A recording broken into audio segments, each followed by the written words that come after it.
Do you know Bon Jovi's real name? John Bon Jovi? Giovanni Bon Jovi.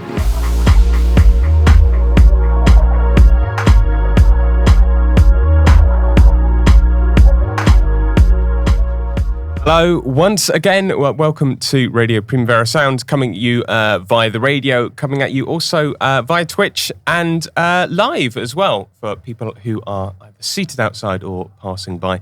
And it gives me a great pleasure to say we're here with Always. How are you doing? Well, how are you? Good, I think. How are you, Mo? I'm very excited that you're here and we get to talk and ask a few questions to you. Us too.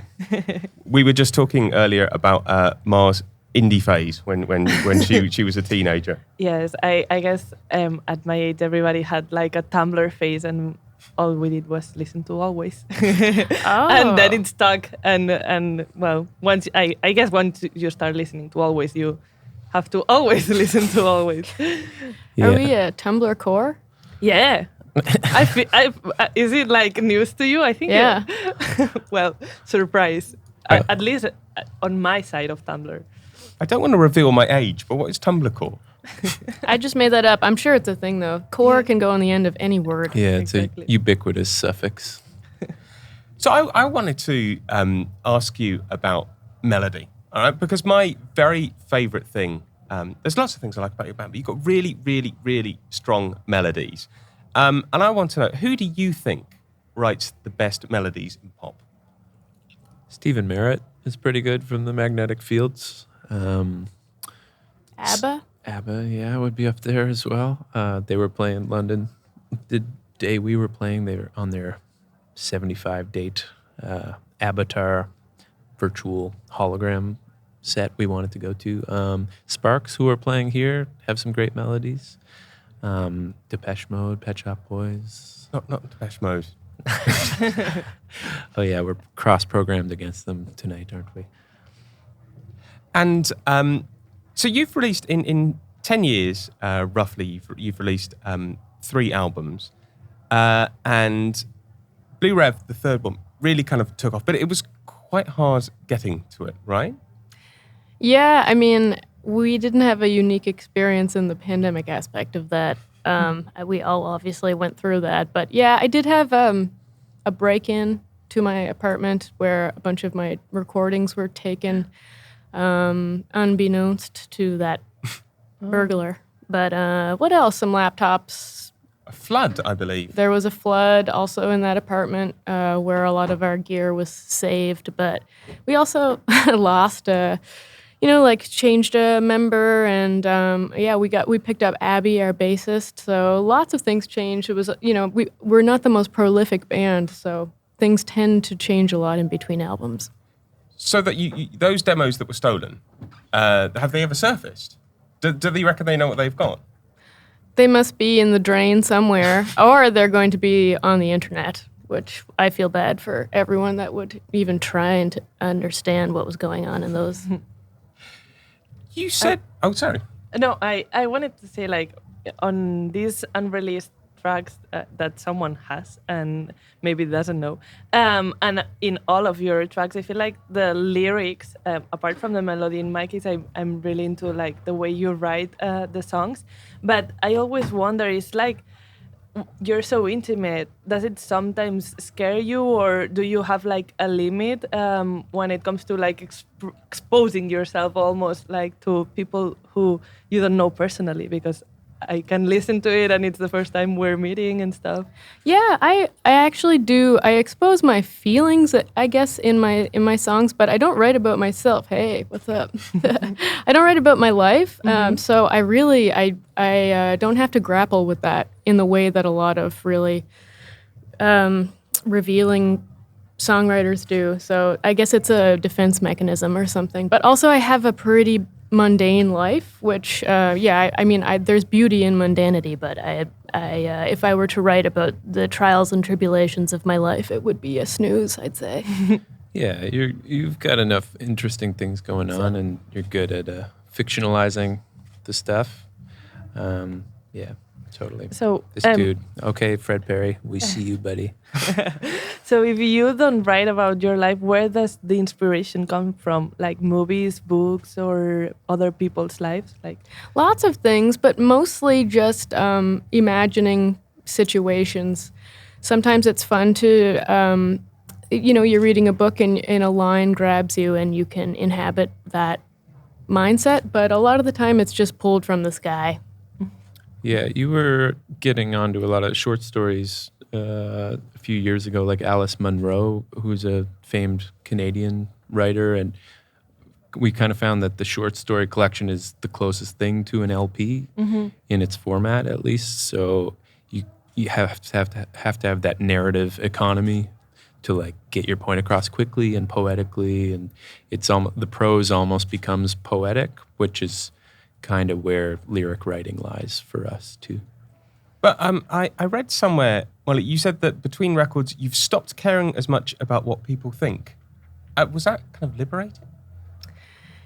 Yeah, I mean, since we put out 2 records, I thought we got past that hump, and then the third one was just, and we didn't know if the world was going to go on anymore.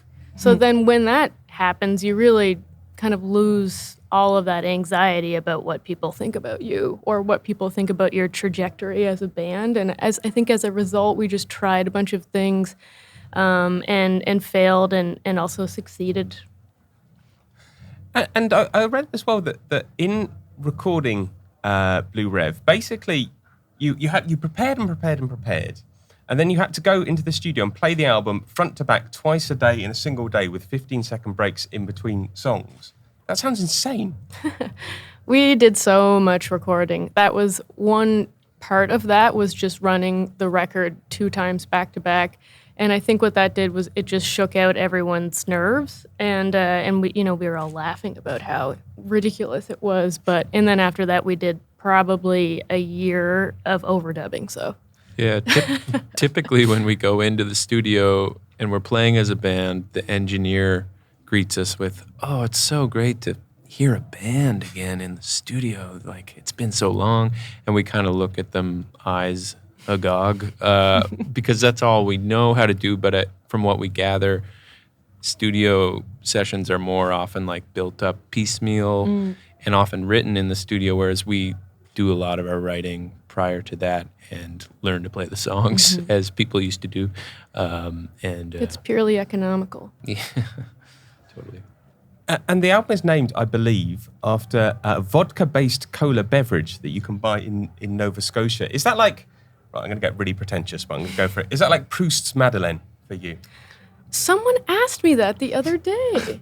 That wasn't you. We weren't talking on No, the phone. I don't think so. I've got a French degree and I don't use it very often, but ever so occasionally I like to get out. I haven't heard this since, I haven't heard this all year, and then I heard this 2 weeks ago. Twice. Some guy asked me, but yes, it I is. think it was me. Yeah, I mean, it's the same thing as freshly cut grass and gasoline. You smell that, and you're just taken into this other part of your life. Yeah, or strawberry wine for Dina Carter and Kevin Shields. That's not so highbrow Yeah. as the Madeleine. what is a Madeleine? Like, is that a? it's like a muffin. But he starts off one day, he's eating a Madeleine, and it takes him back to his childhood, and he wrote 8 very long books about it. So if you've got 8 albums coming, then... We should be so lucky. Yeah, it's you take one drink of something you haven't had since you were 13, and you're back there immediately. I don't know what the Spanish equivalent alcopop would be. Calibocho? Oh, yeah. Yeah. There's all It's manner. something that would really bring back me to my teen years as well. So I think it's a great translation. Yeah. This album got you a lot of attention. I feel like people who maybe didn't know you, you got new fans and the critics loved it. It's been a huge success. So who did catch your attention as the people who catch everyone's attention? So who is someone you thought you're dying to see live, or that you really enjoyed their project this year or something? Oh, great. I mean, I don't think we have any peers, to be honest. No, I'm just kidding. I don't know. I really liked that MJ Linderman album, Boat Songs. I thought there was a lot of fun. Like it was sort of the sound of someone who is having fun making music and lyrically, and he has a bunch of great guitar licks as well. But I'm trying to think of something else and someone that we want to see. I mean, I'd love to see Daphne. Yeah, hell yeah. I'd be down. We're such big Dan Snaith fans. He's from Dundas, Ontario originally, which is not too far from Toronto, where we're from.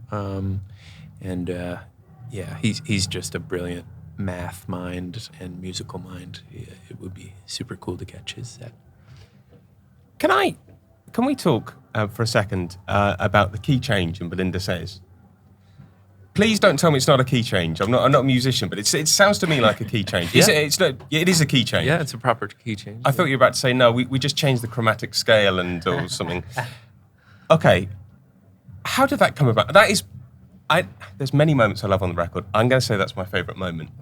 I was out attempting to do some exercise the other day to the record, and that key change came on, and it was like, okay, I can do it. How did it come about?